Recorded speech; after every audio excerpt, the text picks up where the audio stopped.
matinu-tinong damit sa aparador. Witchicals, bestie. Dapat pang malakasan ang dating mo para lalo sila bumilib sa'yo. Bestie, halika na. Bilisan mo. Uuwi na tayo. Uy, ba't ka nagmamagalit? Makakita ka ng multo. Am I in the wrong store? O talagang tindahan to ng mga damit for the half-sized people?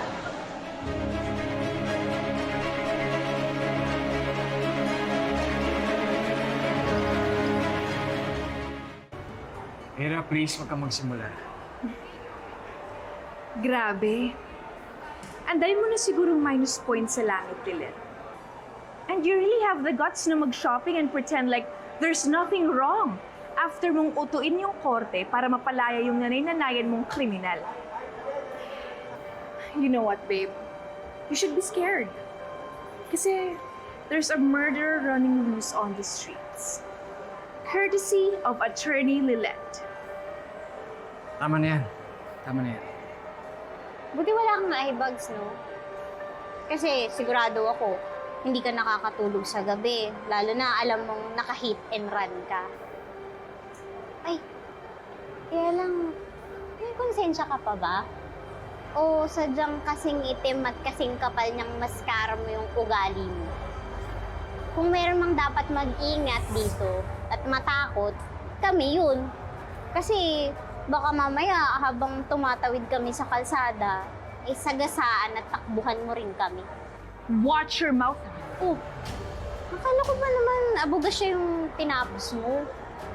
Hindi naman ako aware na nagmasteral ka rin pala sa pagiging sinungaling, major and linis-linisan.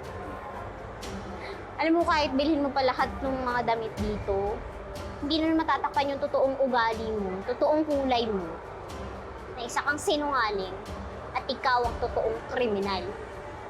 How dare you call me a criminal, you little witch! Hera!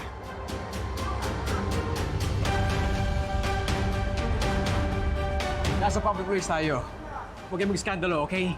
Bakit ba ako yung sinasaway mo, ha? Pagsabihan mo siya. Ako yung girlfriend mo, di ba? So, dapat ako yung kinakampihan mo. Tama na yan. Napalaki. Tara, uwi tayo. Ano ba? Let's go! Pa? Tama yan. Paisip mo yung jowa mong war freak dito. Pwede ba? Ha?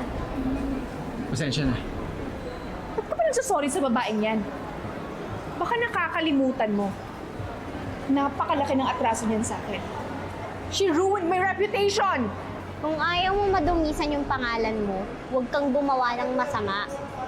At saka kung ako sa'yo, huwag damit yung i-shopping mo. Maghanap ka ng mabibilhan ng magandang ugali. Hera! Hera! Please! Let's go! Let's go! Ay! Ate Jude! Uy, galing mo dun, bestie, ah. Kahit binubugan ka ng apoy ni Era, hindi ka nagpatinag.